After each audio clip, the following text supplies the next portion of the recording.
ठीक आहे, चला भुजबळ साहेब बोला. याच्यामध्ये ओबीसीचे प्रश्न आहेत, मराठा समाजाचे प्रश्न आहेत, धनगर समाजाचे सुद्धा खूप प्रश्न आहेत, विजयंती, बंजारा, मुस्लिम, हे जे आपला जो ठराव आहे 12 बलुतेदारांचा प्रश्न आहे, अनेक प्रश्न आहेत.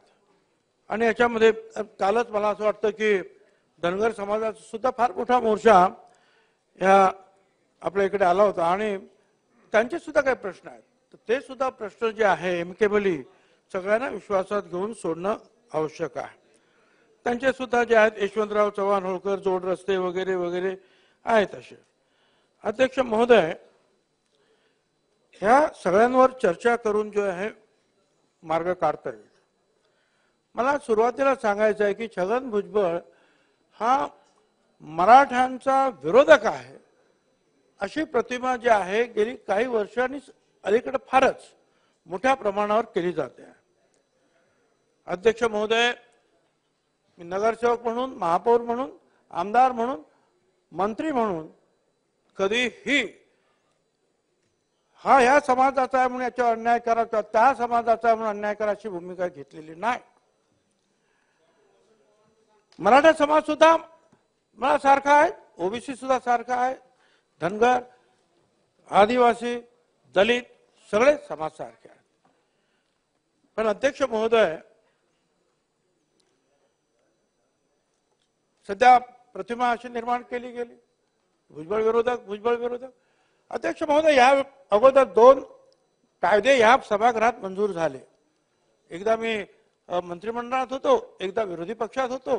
दोन्ही वेळेला या कायद्याला समर्थन करणारा हात मी पहिल्यांदा वरती केला की नाही, त्यांना द्या आरक्षण, त्यांना द्या.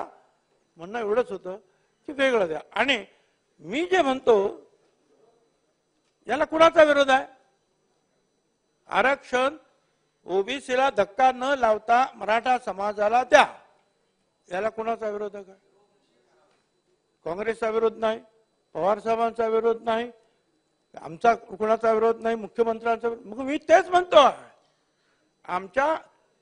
आपल्या ओबीसी आरक्षणाला धक्का न लावता मराठा समाजाला आरक्षण द्या. पण टार्गेट मात्र जे आहे छगन भुजबळला केलं जात आहे. सगळे तर तेच बोलताय, मग मलाच कशाला टार्गेट करताय? मी काय विरुद्ध बोललो? अध्यक्ष महोदय, मी आता अनेक प्रश्न जे आहेत थोडक्यात मध्ये मांडणार आहे. मी काय कुठलंही रिपिटेशन करणार नाही. याच्यामध्ये म्हटलेलं आहे की सारथी, बार्टी वगैरे त्यांना त्यांचे प्रश्न सोडवा. मी सुद्धा जे आहे आमच्या सगळ्यांना सांगतो आहे की आमच्या ओबीसीचे प्रश्न जे आहेत ते सुद्धा सोडवा. मराठा समाजाला जे काही दिलंय ते द्यायलाच पाहिजे, आणखीन त्यांना द्या. सारथी मार्फत जे आहेत मराठा समाजातील 46,000 विद्यार्थ्यांना 172 कोटी आपण दिले, द्या. इतर जे आहेत, इतर म्हणजे ओबीसी असतील किंवा तातीवर त्यांना पण द्या. अण्णासाहेब पाटील आर्थिक विकास महामंडळाचे 70,000 लाभार्थ्यांना 5,160 कोटी रुपये दिले, इतरांना द्या.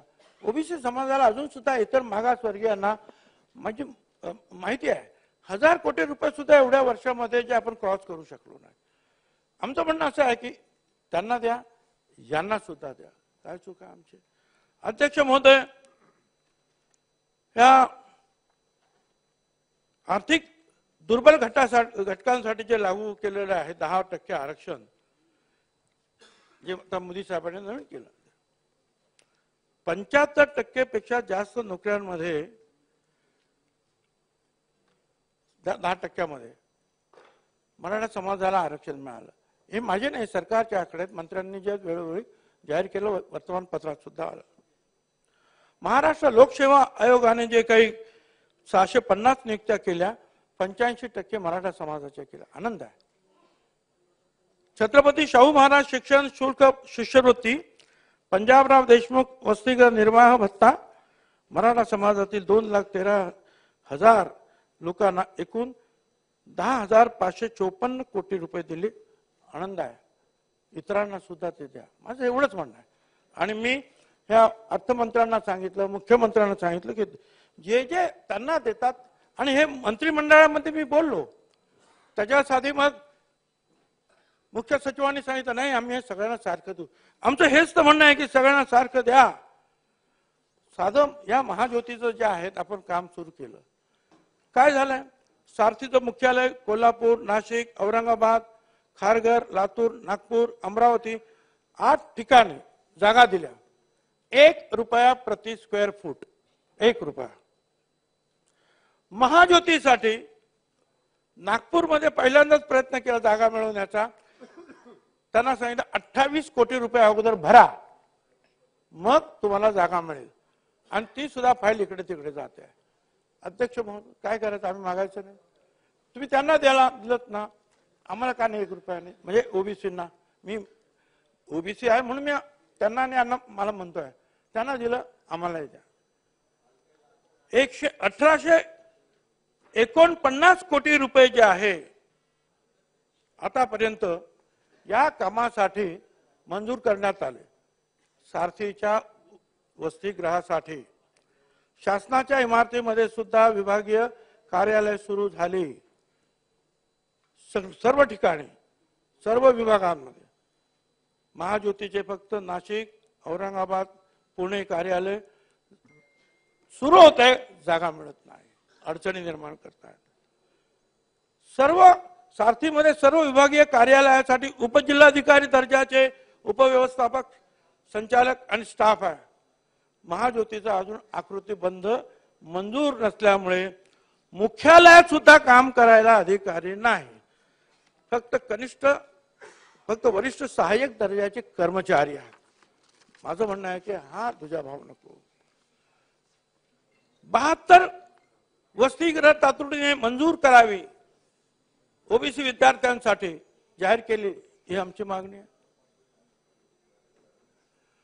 आता दुसरा असं बघा, कधी कधी अशा एखादी खोच टाकली जाते. व्यावसायिक अभ्यासक्रमासह पारंपरिक अभ्यासक्रमातील विद्यार्थ्यांना प्रवेश मिळावा यासाठी आम्ही असं म्हणतोय की शासन निर्णयातली व्यावसायिक हा शब्द वगळा. सारथी भारतीमध्ये व्यावसायिक हा शब्द नाही, मग महाज्योतीमध्ये हा शब्द कसा काय टाकता? लहान एखादी गोष्ट करून टाकता. अध्यक्ष महोदय, जर सारथीच्या विद्यार्थ्यांना जागा मिळाली नाही तर महिन्याला 6,000 रुपये मिळतात. आमचं म्हणणं आहे की ओबीसीना द्या 6,000 रुपये मिळणार. ते आता म्हणतात आम्ही करतो त्याची व्यवस्था. ह्या वंचित समाजाच्या कल्याणासाठी योजना राबवताना भेदभाव नको. ओबीसी आणि धनगर समाजाचे प्रस्ताव अनेक महिने अडकलेले आहेत. धनगर समाजाच्या साठी 2019 मध्ये 1,000 कोटीच्या 12 योजना जाहीर केल्या. पुरेसा निधी अजून मिळालेला नाही. धनगर विद्यार्थ्यांचे प्रस्ताव धूळ खात बसलेले आहेत. विद्यार्थ्यांना 5,500 धनगर विद्यार्थ्यांना दर्जेदार शिक्षण दिलं जातं. त्यासाठी एका विद्यार्थ्या पाठीमागे 70,000 रुपये खर्च आहे. ही संख्या वाढवावी असा प्रस्ताव आहे. आदिवासी समाजातील 25,000 आदिवासींना अशा प्रकारचं शिक्षण देत आहे. आम्ही म्हटलं यांना पण द्या. अध्यक्ष महोदय, धनगर वस्त्या एकमेकाला जोडण्यासाठी, गावांना जोडण्यासाठी योजना आहेत. तांडा योजनेअंतर्गत बंजारा तांड्यावरील एक दुसऱ्याला जोडणारे रस्ते ते प्रस्तावित आहेत. अण्णासाहेब पाटील आर्थिक विकास महामंडळाचं भांडवल 1,000 कोटीचं आहे. ओबीसी महामंडळाचं भांडवल आहे 150 कोटी.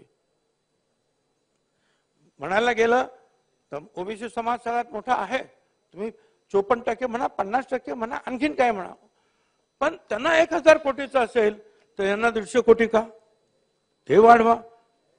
अध्यक्ष महोदय, हे असे जे प्रश्न आहेत. वसंतराव नाईक महामंडळाचं भांडवल 100 कोटी फक्त आहे, वाढवा ना ते. हे जे प्रश्न आहेत अध्यक्ष महोदय, माझ्याकडे जे मी आता बोललो, 1 रुपया भावानं जे आहेत 9 ठिकाणी जागा मिळाल्या. हे सगळे माझ्याकडे पेपर्स आहेत. सगळे काही अट नाही, अडचण सगळ्या सुटल्या. महाज्योतीसाठी 27 कोटी रुपयाची मागणी, अजून जागा मिळत नाही. अध्यक्ष महोदय, 9 ठिकाणी सारथीची बांधकामं सुरू झालेली आहेत, पैसे मंजूर होऊन. माझ्याकडे सगळे रिपोर्ट्स आहेत. मी वेळ घेत नाही जास्ती, फक्त आपल्याला मला बोलू देत ना. मी हे मंत्रिमंडळात सुद्धा बोलतोय, काळजी करू नका.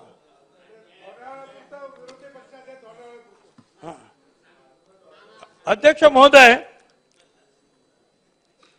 आता हा सर्वोच्च न्यायालयाने जो मराठा आरक्षणाचा मागचा जो आपला निकाल जो आहे त्यांनी जो फिरवला,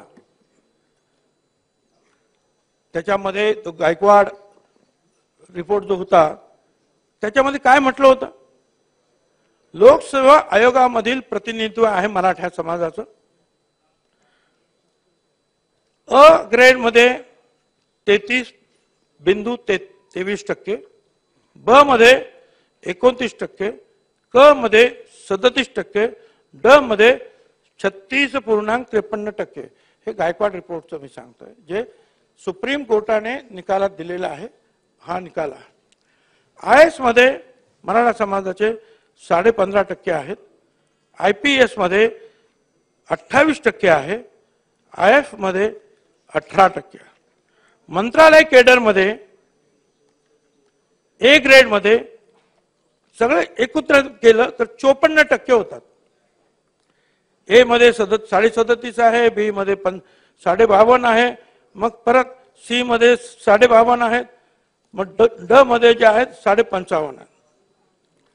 अध्यक्ष महोदय, सरकारी नोकरी परवाच्या दिवशी आलं, सरकारी नोकरीमध्ये ओबीसी आरक्षण 27% असायला पाहिजे, 9.5% आहे. अध्यक्ष, आमचं म्हणणं याचा पाठपुरावा करा ना, आमचं आरक्षण द्या, एवढंच आमचं म्हणणं आहे. 27% तर 27% द्या ना, 9.5%. अध्यक्ष महोदय, जे सारथीला मिळतोय ते महाज्योतीला द्या, आणि जो ओबीसीचा जो रिक्त पदाचा जो अनुशेष आहे हा 9.5%वरून 27% तो अगोदर भरा, आमची मागणी आहे. अध्यक्ष, आता आपण वेगवेगळे म्हणतो किती टक्के हे आहेत, ते टक्के करा जात गणना. अध्यक्ष महोदय, कोण नाही, प्रत्येक जण तर म्हणतो जात गणना करा. बीजेपीचे अध्यक्ष सुद्धा म्हणतात बावनकुळे जात गणना करा, आम्ही सुद्धा म्हणतोय, पवार साहेब म्हणतात, कोण सगळे म्हणतात. त्यांनी तुम्ही ठराव मांडला, मंजूर केला, करा जात गणना. बिहार करू शकतो ना, आपण पण करा. अध्यक्ष महोदय, आपल्याला कळेल, तरी कमी असेल तर कमी द्या. भुजबळ साहेब कन्क्लूड करायला लागेल. नाही साहेब, महाराज मी आताची सुरुवात केली, प्लीज माझी विनंती आहे साहेब. होणार नाही, माझे हात जोडले, आपल्याला कन्क्लूड करायला लागेल. आपण विनंती केली म्हणून आपल्याला सर ऑलरेडी 20 मिनिटं दिली आहेत. आपण 10 मिनिटात कन्क्लूड करा. प्लीज 10 मिनिटात कन्क्लूड करा प्लीज.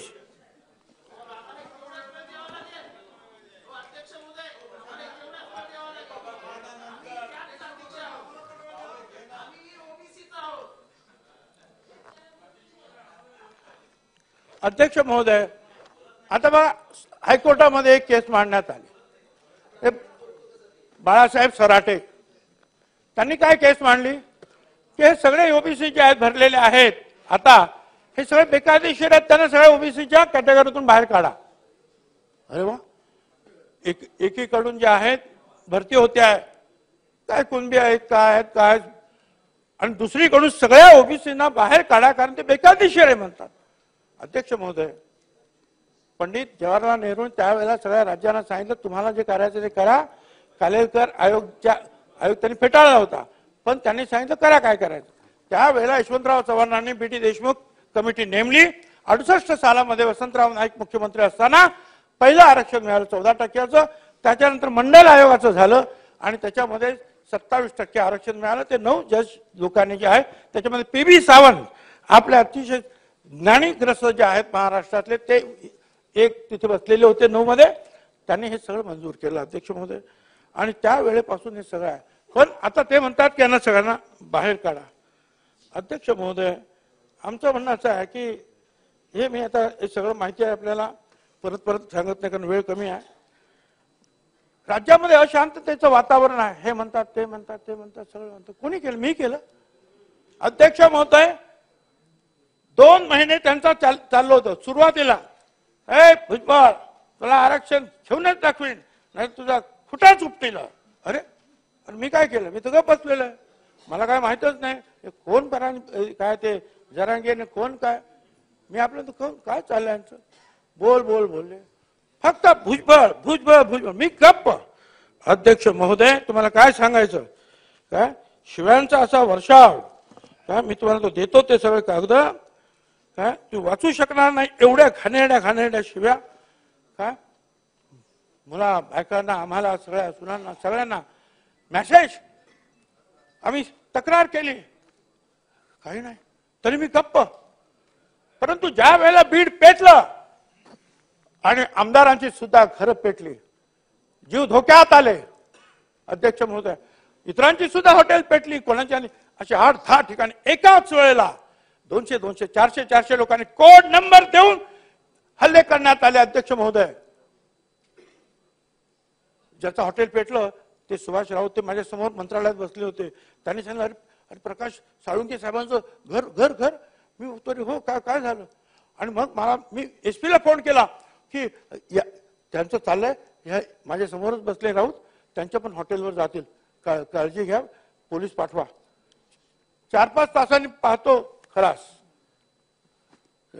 अध्यक्ष महोदय, ते संदीप क्षीरसागर, जयदत्त क्षीरसागर, वेगवेगळे आमदार आहेत. अहो, राष्ट्रवादीचं 3 माळ्याचं घर जाळलं, जयदत्त क्षीरसागरचं शिक्षण संस्थेचं ऑफिस जाळलं, त्यांच्या घरी गेले, बॉम्ब टाकले, पेट्रोल बॉम्ब टाकले, काय टाकले, धडाधड गाड्या उडाल्या, धूर झाला. त्यांच्या घरामध्ये एक पुत्र्यां योगेश आणि त्यांची बायको पोस्ट ग्रॅज्युएट डॉक्टर्स, धूर एवढा, मरण्यासारखी परिस्थिती निर्माण झाली. पाठीमागच्या भिंतीजवळ जाऊन महिलांनी त्या मुलांना जे आहेत वरती असं पाय धरून वरती केलं आणि पलीकडून उंच भिंतीवरून तिकडचे मुस्लिम समाजाचे लोक चढले आणि त्यांनी त्यांना ओढून घेतलं. अध्यक्ष महोदय, मेले असते तर. आपल्याला महाराजांनी हे नाही शिकवलं की आपल्याच लोकांवर, आपल्याच काय दुसऱ्या परक्यांच्या सुद्धा महिला असतील तर त्यांचे सुद्धा जीवाचं रक्षण करणं, हे आपल्याला महाराजांनी शिकवलं. अध्यक्ष महोदय, मी स्वतः सगळं पाहिलं. मी प्रकाश साळुंकेंच्या त्यांच्या सुद्धा घरी गेलो. ते आता काही म्हणत एवढे खबर, म्हणजे एकाच वेळेला कोड नंबर. ते राख रांगोळी म्हणजे काय म्हणतात ते त्या हॉटेलमध्ये इतर ठिकाणी गेल्यानंतर मला कळलं, खरी राख रांगोळी म्हणजे काय असतं ते खऱ्या अर्थानं ते शब्द मी पाहिले. अध्यक्ष, तरी आपण म्हणणार की अशांतता भुजबळ करतोय. भुजबळ फक्त गेला तिथे आणि गेल्यानंतर राहुला नाही म्हणून मी संभाजीनगरच्या त्या एका हॉटेलमधून जे आहे सांगितलं की मी असं झालेलं आणि हे करा. बरं, हे का झालं, लोक का घाबरले, याचं कारण मला सांगितलं. काय खरं खोटं काय असतील ते पोलीस पाहतील. परंतु इथे जे काही होम मिनिस्टरने सांगितलं, ही गोष्ट मी तिथे गेल्यानंतर मला सुद्धा कळलं होतं अगोदर. यानंतर काय सराटी त्या गावामध्ये काय झालं, जे लाठीमार झाला आणि नंतर दुसऱ्या दिवशी पवार साहेब गेले त्यानंतर उद्धवजी गेले, काय झालं. पोलीस त्यावेळेला सुद्धा, आता तर 79 लोकांचा आकडा आला, म्हणजे दगडफेक झालेलीच आहे, महिला पोलिसांना मार लागलेलाच आहे आणि त्याच्यानंतर लाठीमार झालेला आहे. पोलीस, मी सुद्धा डिपार्टमेंट सांभाळले ना, आपले सगळे आमदार पोलीस काय असे आले का मारत सुटतात काय कोणाला. पण अध्यक्ष महोदय, ज्यावेळेला एखाद्याचे 80 पोलीस जर, बरं हे खोटं असेल, हॉस्पिटलमध्ये जायचं, रेकॉर्ड घ्यायचं कोण कोण त्या दिवशी ऍडमिट झाले, समजेल ना.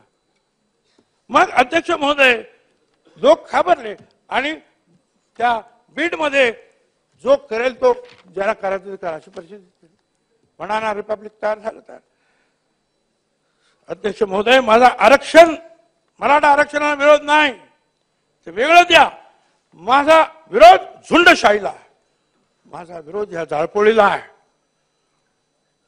अध्यक्ष महोदय, ह्याच्यामध्ये सुद्धा आता आम्हाला म्हणतात की तो छगन भुजबळने आरक्षण झालं. छगन भुजबळ आरक्षण शिकला, छगन भुजबळ शिकला लहान गरीब असताना, पण बाळासाहेब देसाई यांनी जे ते आर्थिक जे काही दिलं होतं आम्हाला, हा, तर त्या जेपी असायची, जेपी त्यावेळेला त्यांचं सर्टिफिकेट आम्ही 1 महिना जाऊन त्यांच्या मागून एक सर्टिफिकेट घ्यायचो, दिलं आणि मग मी शिकलो.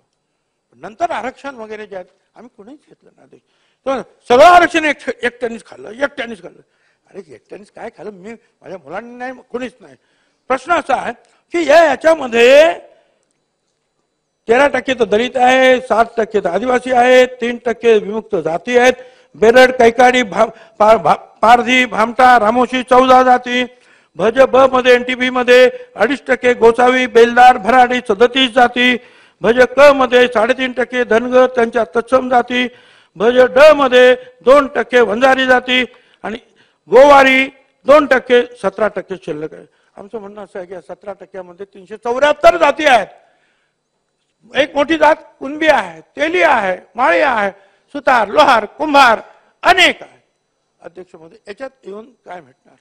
मगाशी आशिष शेलार यांनी सांगितलं की 10% आरक्षण पवार मोदी साहेबांनी दिलं.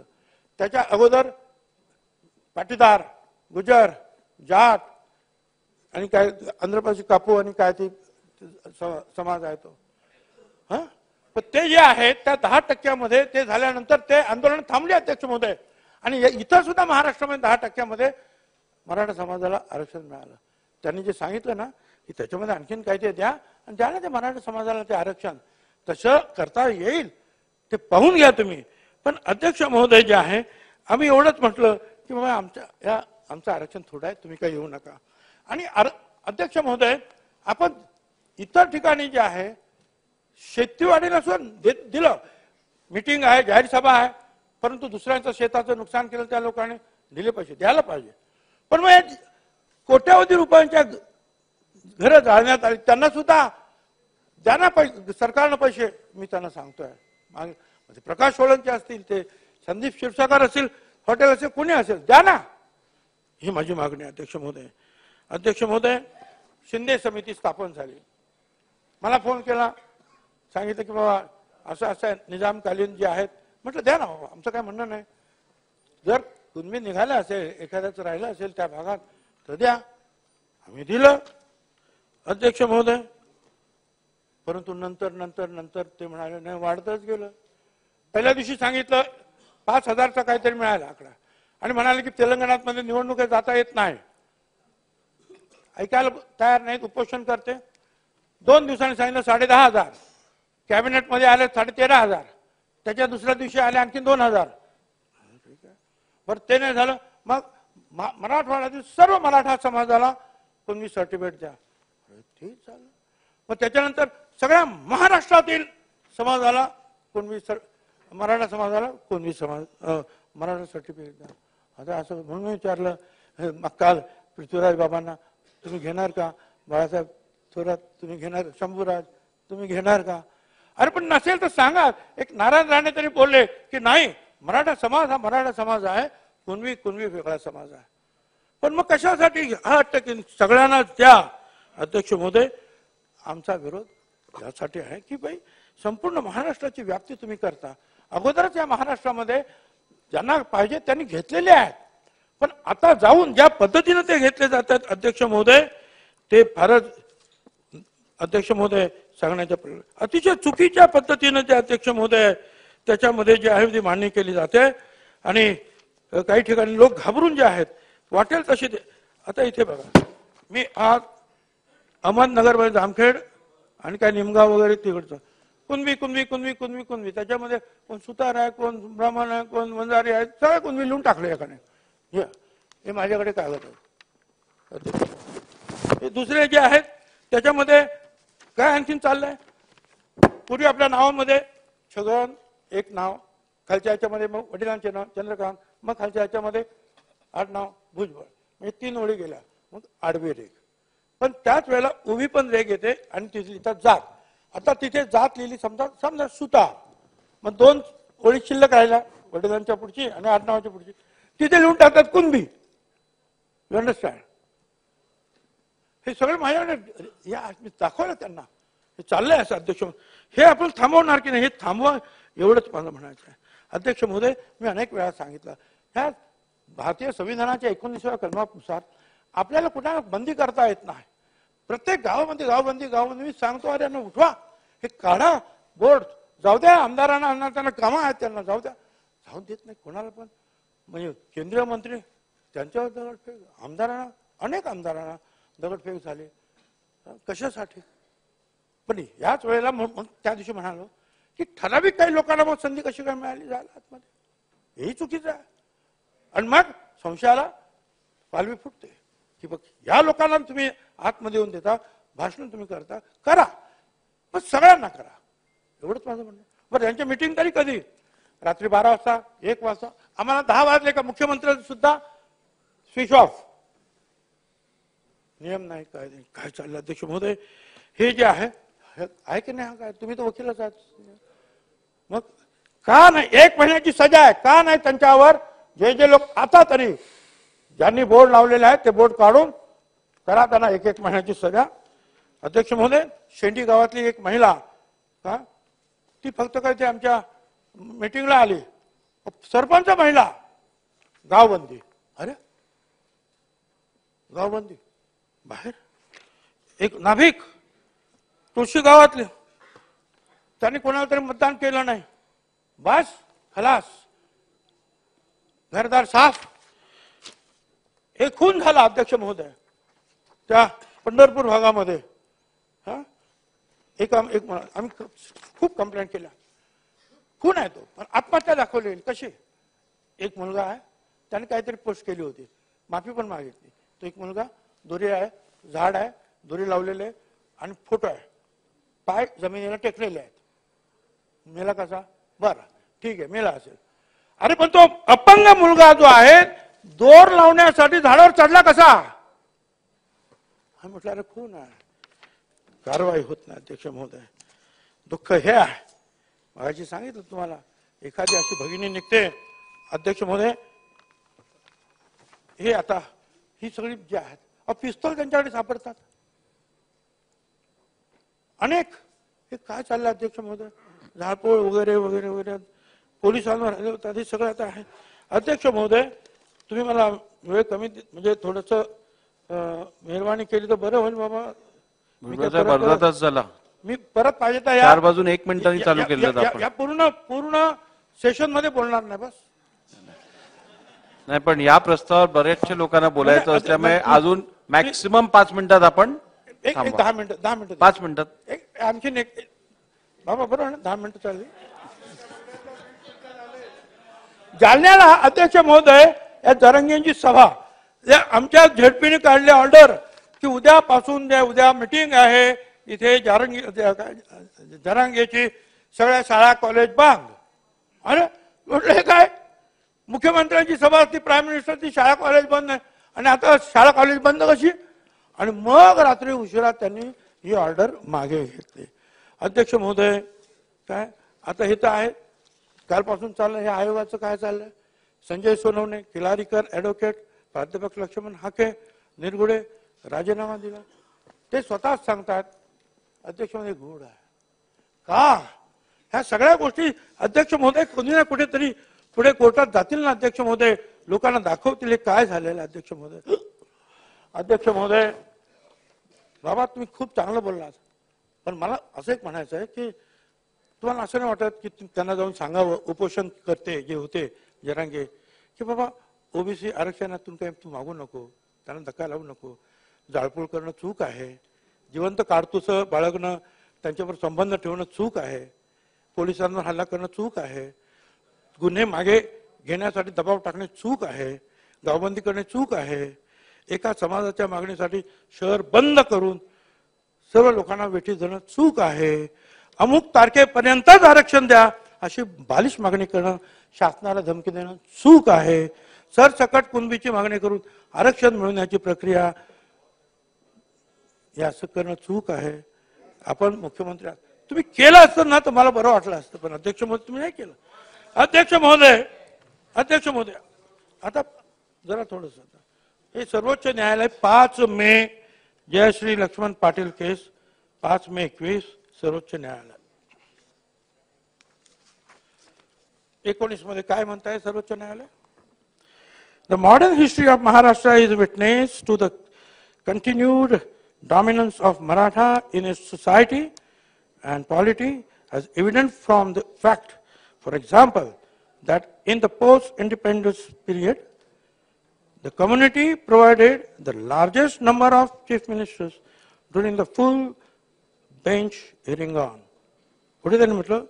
Bench had put the question to the representative of the Maratha community as to why, despite these being so many chief ministers and important ministers in the state, some of them also become important ministers in the central. None of them got or moved to get Marathas included in the list of BCs is eloquent testimony. Not only the fact that Marathas are not backward class, but also the wisdom and objectivity of these chief ministers. त्यांचं म्हणणं त्यांनी स्पष्ट मांडलेलं आहे. मी मराठीत पाहिजे तर ते सहज मराठीतच वाचतो, कळेल की महाराष्ट्राच्या इतिहासामध्ये समाजामध्ये मराठ्यांचा सतत वर्चस्व असलेला आहे. स्वातंत्र्य काळात मराठा समाजाने सर्वाधिक मुख्यमंत्री दिले वगैरे वगैरे. मग त्यांनी असं म्हटलं की मराठ्यांना एवढे मुख्यमंत्री झाले, केंद्रात मंत्री झाले, तरी सुद्धा त्यांना मराठा समाजाला बॅकवर्ड क्लासमध्ये त्यांनी समावेश करून घेण्यासाठी कसं त्यांना यश मिळालं नाही. त्यामुळे हे मागासवर्गीय नसून मुख्यमंत्र्यांचा शहाणपणाचा आणि वस्तुनिष्ठतेचा हा पुरावा आहे. सुप्रीम कोर्ट या सगळ्या मागच्या मुख्यमंत्र्यांना सांगताय की त्यांचा तो शहाणपणा आहे की त्यांनी ते नाकारलं. अध्यक्ष महोदय, पुढे असं झालंय अध्यक्ष महोदय, त्यांनी असं सांगितलं पुढे की काही लोकांनी कुणबी सर्टिफिकेट मिळाली, पण त्याच्यासाठी काही कोणी दावा किंवा युक्तिवाद केला नाही. समाजाच्या काही प्रतिनिधींनी ऐका आता पुढे हे आरोप बाजूला ठेवून खंडपीठाला याची जाणीव आहे की विविध गैरमार्गास जातीमधील काही अदूरदर्शी व्यक्ती दुर्दैवाने बनावट जात प्रमाणपत्रे मिळवण्याचा प्रयत्न करतात आणि भारतीय प्रशासकीय यंत्रणाच्या अनुषंगाने अशा विनंत्या स्वीकारणारे आणि जाणीवपूर्वक खोटे जात प्रमाण देणारे घटक सुद्धा दुर्मिळ नाहीत. भ्रष्टाचाराच्या विविध प्रकाराप्रमाणे हा प्रकार सुद्धा अधिकाधिक धोकादायक बनत चालला आहे. काही सल्ल्यांमध्ये आयोगाने केंद्र आणि राज्य सरकारना हा धोका कशा प्रकारे टाळता येईल याचा सल्ला दिला आहे. पण खोटी जात प्रमाणपत्रे आणि त्याच्यावर आधारित खोटी जात ओळख हे समाजात घडणाऱ्या ओळखीचे वास्तव मात्र बदलत नाही. वरील वस्तुस्थिती आणि स्थिती पाहता मराठा सामाजिक प्लीज 5 मिनिटं आता आलं संपत आलं एवढं. मी आपल्या विनंतीला अगदी अध्यक्ष महोदय एक्सेप्शनल केस म्हणून ती 4:36 झाली आहेत. 4:40 मिनिटावर आपल्याला थांबवायला लागणार. 4:40 हे बा त्यांनी असं सांगितलं अध्यक्ष महोदय की पुढे ऐका, मराठा सामाजिक दृष्ट्या मागास समुदाय नसून तो सामाजिक दृष्ट्या प्रगत आणि प्रतिष्ठित समुदाय असल्याचे खंडपीठाला आढळून आले. त्यामुळे महाराष्ट्रासह मागासवर्गीयांच्या केंद्रीय यादीत मराठा जातीचा समावेश कुणबी सोबत करण्यास विनंती नाकारली गेली पाहिजे. किंवा मराठा हा महाराष्ट्राच्या मागासवर्गीयांच्या केंद्रीय यादीत कुणबी सोबत संयुक्तपणे किंवा स्वतःच्या स्वतंत्र अस्तित्वात समाविष्ट करणे योग्य नाही. आता हे सगळं झालं अध्यक्ष महोदय. इथे जे आहे मी आता याशिवाय तुम्हाला जे तुम्हाला वाचून दाखवा. नको वाचून दाखव पटलं तुम्ही वाचा अध्यक्ष महोदय, तुम्हाला सुद्धा कळेल. अध्यक्ष महोदय, भुजबळ साहेब तुम्ही माझ्याकडे पाठवून द्या. त्या जर अनपार्लिमेंटरी असतील तर मी वाचून दाखवणार नाहीत.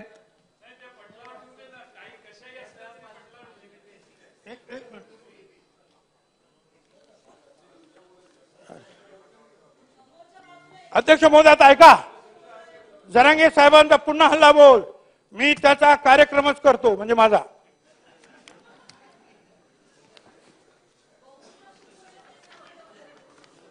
आता शेवटचा आता अध्यक्ष महोदय, आमच्या हातात दंडुके सरकारला पायाखाली तुडवू शकतो.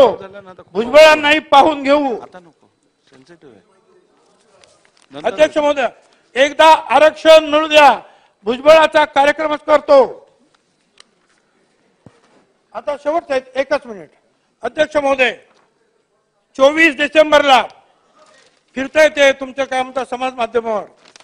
24 डिसेंबरला नाशिकला Bhujbal knowledge city, Bhujbal farm, ज्यांना कोणाला हे पाहायचं आहे त्यांनी नावं कळवावी किंवा कोण कोण पाहू इच्छितात बघा, म्हणजे माझ्यावर हल्ला करण्याची तयारी सुरू झालेली आहे.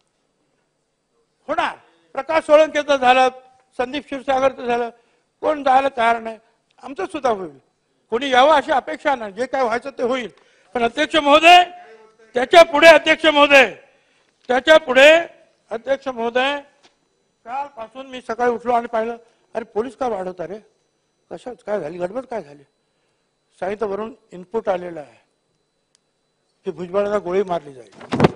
पोलिसांचा रिपोर्ट. पोलीस मारा, हरकत नाही, मला तयार आहे अध्यक्ष महोदय. परंतु अध्यक्ष महोदय मला म्हणायचं हेच की हे जे आपलं चाललेलं आहे, मराठा आरक्षणाला माझा विरोध नाही, त्यांना वेगळं आरक्षण द्या, ही झुंडशाही थांबवा. आज छगन भुजबळ आहे, उद्या आणखी कोणी, प्रकाश सोळंके झाला, क्षीरसागर झाला, आणखी झाला, आता भुजबळ होईल, मग हे होईल, मग ते होईल, मग ते होईल, आणि आपण सगळे गप्प बसणार आहात. काही त्याच्यावर बोलणार नाही, कोणी त्याचा धिक्कार करणार नाही, कोणी त्याचा निषेध करणार नाही, कोणी त्यांना बघायला जाणार नाही. ज्यांची घरं जळतील त्यांना अध्यक्ष महोदय काय करणार आपण महाराष्ट्र, आपण खऱ्या अर्थानं या महाराष्ट्रामध्ये हे आपण सगळं पाहणार आहोत का, कोणी याच्यावर धन्यवाद नाहीत का. धन्यवाद. हाच या महाराष्ट्रासमोर आज माझा प्रश्न आहे. धन्यवाद.